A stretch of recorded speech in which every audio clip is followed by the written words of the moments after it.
Guys, അപ്പോൾ ഞാൻ സാൽവോസിൽ നിന്ന് വാങ്ങിയ ടോപ്പാണ് കേട്ടോ. അത് ഞാനിങ്ങനെ സാരിയായിട്ട് സ്റ്റൈൽ ചെയ്ത് എൻ്റെ ഫ്രണ്ട് ഹെൽപ്പ് ചെയ്തു കേട്ടോ ഡ്രേപ്പ് ചെയ്യാൻ. പിന്നെ ഞാൻ എൻ്റെ മേക്കപ്പ് കഴിഞ്ഞു. പിന്നെ ഞാൻ ജ്വല്ലറിയൊക്കെ ഇങ്ങനെ ഇട്ടു. അപ്പോൾ എൻ്റെ ഓവറാൾ ലുക്ക് ഇതാണ്. എനിക്ക് ഭയങ്കരമായിട്ട് ഇഷ്ടപ്പെട്ടു. ഈ ഒരു കോർസെറ്റും സാരിയും ഇങ്ങനെ സ്റ്റൈൽ ചെയ്തപ്പോൾ നല്ല രസമുണ്ടായിരുന്നു. പിന്നെ ഞാനിങ്ങനെ ഒരു ബാഗും ഇട്ടു. ഞാനിങ്ങനെ ചുമ്മാ ഇങ്ങനെ വീഡിയോ എടുത്താണ് കേട്ടോ. അപ്പോൾ എനിക്ക് ഭയങ്കരമായിട്ട് ഇഷ്ടപ്പെട്ടു കേട്ടോ ആക്ച്വലി ഈ ഒരു ഔട്ട്ഫിറ്റ്.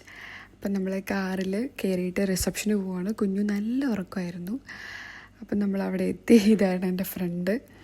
അപ്പം നമ്മൾ എല്ലാവരും അവിടെ വന്നിട്ട് നമ്മുടെ സീറ്റ് നോക്കുകയാണ് കേട്ടോ, ടേബിളിൽ എവിടെയാണെന്ന്. ഇവിടെ റിസപ്ഷന് വെക്കുമ്പോൾ അങ്ങനെയാണ്, നമ്മളെ പേരും നമ്മൾ ഏത് ടേബിളിലാണ് ഇരിക്കുന്നതെന്നൊക്കെ അവിടെ ഒരു ലിസ്റ്റ് കാണും. അപ്പം നമ്മൾ അത് നോക്കിയിട്ട് വേണം അവിടെ പോയിട്ട് ഇരിക്കാൻ വേണ്ടിയിട്ട്. കണ്ടോ? അപ്പോൾ നമ്മളുണ്ടായിരുന്നത് ടേബിൾ 5-ലായിരുന്നു. അതുപോലെ തന്നെ ഇവിടെ ഒരു ക്യൂട്ട് ഒരു ടെലിഫോൺ ബൂത്ത് പോലെ അവിടെ സെറ്റ് ചെയ്തിട്ടുണ്ട്. ഇതായിരുന്നു കപ്പിള്. അവരുടെ ഒരു ഡാൻസ് ഉണ്ടായിരുന്നു. നല്ല ക്യൂട്ടായിരുന്നു കേട്ടോ. ഭയങ്കര രസമായിരുന്നു. നമ്മൾ ഇച്ചിരി ലേറ്റായിപ്പോയി. അപ്പോഴേക്കും അവിടെ സ്റ്റാർട്ട് ചെയ്തു. പക്ഷേ ഓൺ ടൈമായിരുന്നു, നമുക്കെല്ലാം കാണാൻ പറ്റി. അപ്പോൾ നമ്മളത് വെളിയിൽ നിന്ന് കണ്ടിട്ട് നമ്മൾ ഉള്ളിലോട്ട് കയറുമായിരുന്നു. അപ്പോൾ നമ്മുടെ സീറ്റിങ്ങിൻ്റെ ഏരിയ ഇങ്ങനെയായിരുന്നു. നമ്മളിങ്ങനെ കുറച്ച് ഫ്രണ്ടിലായിട്ടായിരുന്നു കേട്ടോ. പിന്നെ അവിടെ പാട്ട് അങ്ങനെയൊക്കെ ഉണ്ടായിരുന്നു.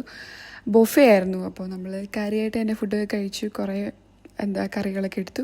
കുഞ്ഞു അവിടെ ഓടി നടന്ന് ഇങ്ങനെ എൻജോയ് ചെയ്യായിരുന്നു. ആദ്യം കുറച്ച് സ്റ്റാർട്ടിങ് ട്രബിൾ ഉണ്ടായിരുന്നു. പിന്നെ അവൾ ഓക്കെ ആയിരുന്നു.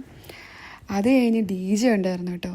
കുഞ്ഞും അവൾക്ക് പാട്ട് ഭയങ്കര ഇഷ്ടമാണ്. അപ്പോൾ കുറേ നേരമൊക്കെ ഇങ്ങനെ കളിച്ചു. കണ്ടോ, അവിടെ ഇങ്ങനെ ഗേൾസും ബോയ്സും എല്ലാവരും ഇങ്ങനെ ഡാൻസ് ചെയ്യാണ്. ഇതുകൊണ്ട് കുഞ്ഞു അവിടെ നിന്ന് ഇങ്ങനെ ഡോലൊക്കെ കൊട്ടുമായിരുന്നു. അപ്പോൾ ഇത്രേ ഉള്ളൂ. ബായ്.